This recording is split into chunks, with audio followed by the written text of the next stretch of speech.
Hello and welcome to PlayStation Grenade. Almost 6 years after we first heard about Cyberpunk 2077, it's now back in the public eye and ready to take the gaming world by storm. But what the heck is Cyberpunk 2077 and why is everyone so hyped for a game we haven't seen any gameplay of?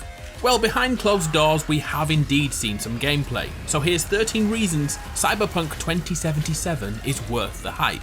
And I'll throw in a little lore too to get your head in the right place. So if you're ready, let's do this. CD Projekt Red are a studio to be cherished with the sublime Witcher series, the pinnacle of their craft. The Witcher 3 in particular commands universal acclaim from review outlets, with a breathtaking open world which showcases the brilliance of CD Projekt, both in terms of technical prowess and narrative might. The world felt natural, the quest lines organic, many characters held a moral grey outlook which made decision making not as simple as good or bad or right or wrong. So what happened when a studio with such talent for storytelling and dedication to perfection is given a new genre to work with? Well, you get Cyberpunk 2077.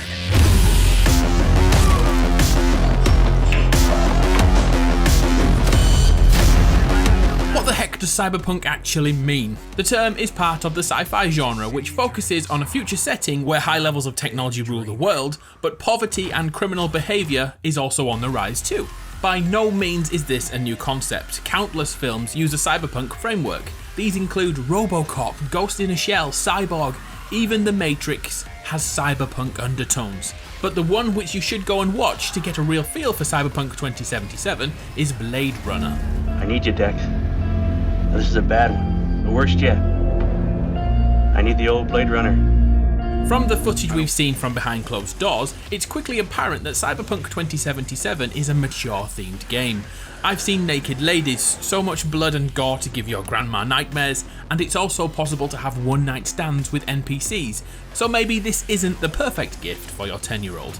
The devs have said that the world is noir themed, just like Blade Runner, where it's a pretty depressing place to live. This is juxtaposed against the roaring sunshine and bright neon lights. Cyberpunk 2077 will almost certainly be given an 18 or adult rating if that one mission is the benchmark.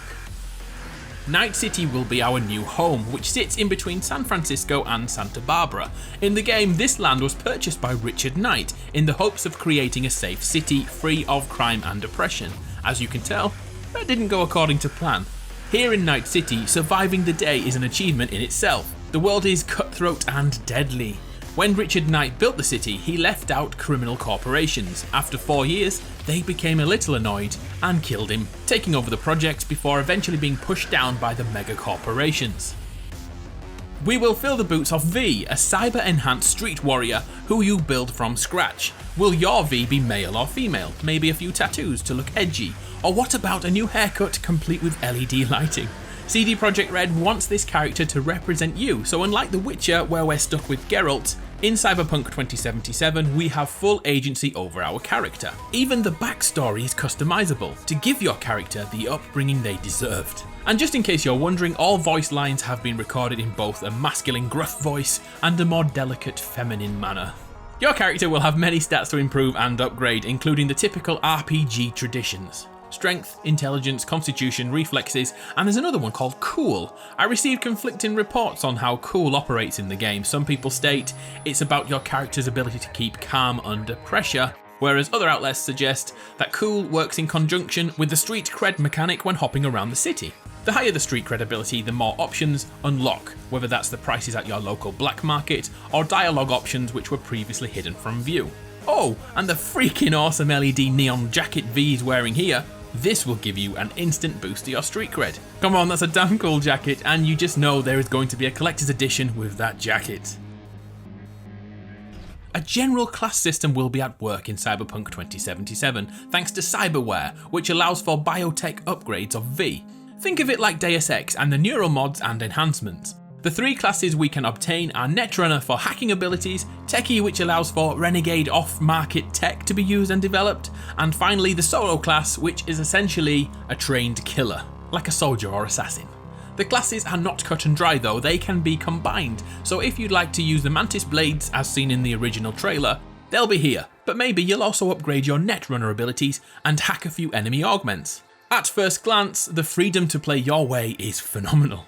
Probably the biggest information to take from the initial reveal of Cyberpunk 2077 is the viewpoint. We'll be playing in first-person perspective. The devs have made a very strict statement and are pushing that it's not a first-person shooter with RPG elements, it's a role-playing game first and foremost, set in first person with some shooting elements.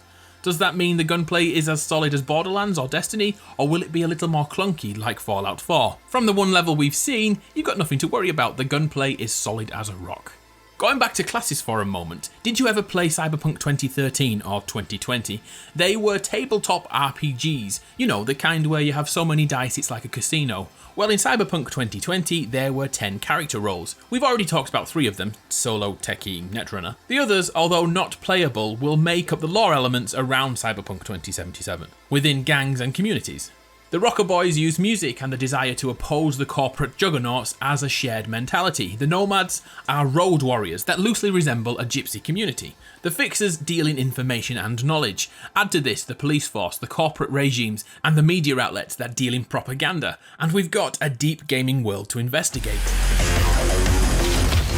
So what about combat in Cyberpunk? Although the RPG elements take centre stage, the game is filled with opportunities to go on the rampage. The standard cover shooting is here, if that's your bag, but why not upgrade your augments to allow for Matrix-style slow motion effects or Kung Fu movie knee slides and double jumps?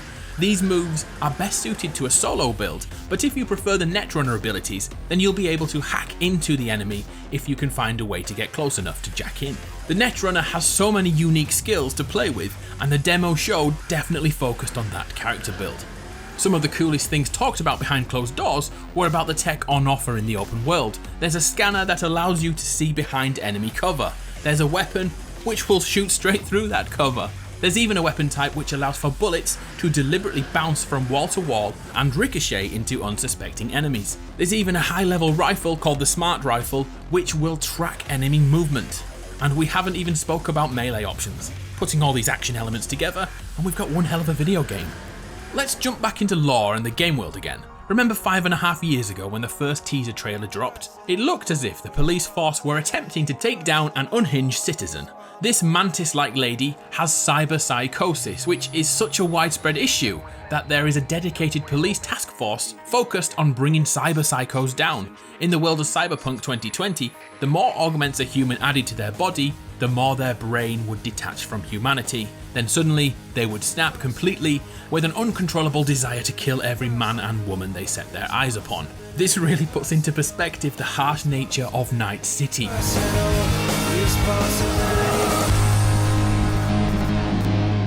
Due to the size of the world, travel options will be imperative. The metro subway is a great way to quickly get to generally the right area, but there are cars and motorbikes to ride upon too. Violence will follow you around the city, and this is where the camera can break from first person. When driving, a third person camera is possible, and in the footage we saw, V asked an NPC to drive while she shot the crap out of the cars following them. Another vehicle we've seen in the trailer are these ships or hovercrafts, but alas, CD Projekt Red don't want to talk about these just yet. So how does the world tie together in Cyberpunk 2077? In addition to the typical quest lines, you are able to acquire quests from countless NPCs, just like in The Witcher 3. Your skills as a mercenary unlock further quests to divert from the core story. It's even possible to stumble across a quest by overhearing intel or joining a random gunfight across the street. It's all about organic storytelling. There's even talk of a multiplayer component which could be added post-launch. More info on that as we find out. But at the moment, it's only a concept, so let's move on. Did you spot any Easter eggs in the Cyberpunk reveal trailer? I absolutely adore Easter eggs in video games. There's a handful here, so let's quickly look at them. During the shot of the metro map at the start of the trailer, take note of the N6MAA10816 reference number. This is a nod to Blade Runner and Roy Batty's serial number. He was the leader of the Renegade Nexus 6 group, played brilliantly by Rutger Hauer. There's some graffiti on the wall outside the motel which reads, "Here's Johnny," arguably a nod to The Shining and this scene. Here's Johnny! But most likely this is a reference to a character in Cyberpunk 2020 who was a famous rocker boy singer and guitarist. During the reveal on the Xbox stage, mindless text filled the screen as if the stage was being hacked, but these jumbled numbers and letters were actually game codes, allowing those who paid attention the opportunity to download The Witcher and the DLCs too. Oh, there's another one. At the end of the trailer, for a split second, was another text-filled image to read. This is a personally written message to the Cyberpunk community, thanking them for their patience, promising no DRM on the PC, and most noticeably, laughing at the thought of microtransactions. You've just gotta love CD Projekt Red. To end, let's talk about a release date. At present, there is no plans to reveal a release year, never mind a month. So let's start a competition. When do you think Cyberpunk 2077 will be releasing? Throw down your year and month guesses. The winner will be pinned in all its glory. My guess is September 2020. So there you have it, Cyberpunk 2077 looks like The Witcher and Deus Ex smashed together. For me, that sounds bloody awesome. But what do you reckon? Is it worth the hype? I'd love to know your thoughts. I'm Adam from PlayStation Grenade. As always, it's been a pleasure. I'll see you next time.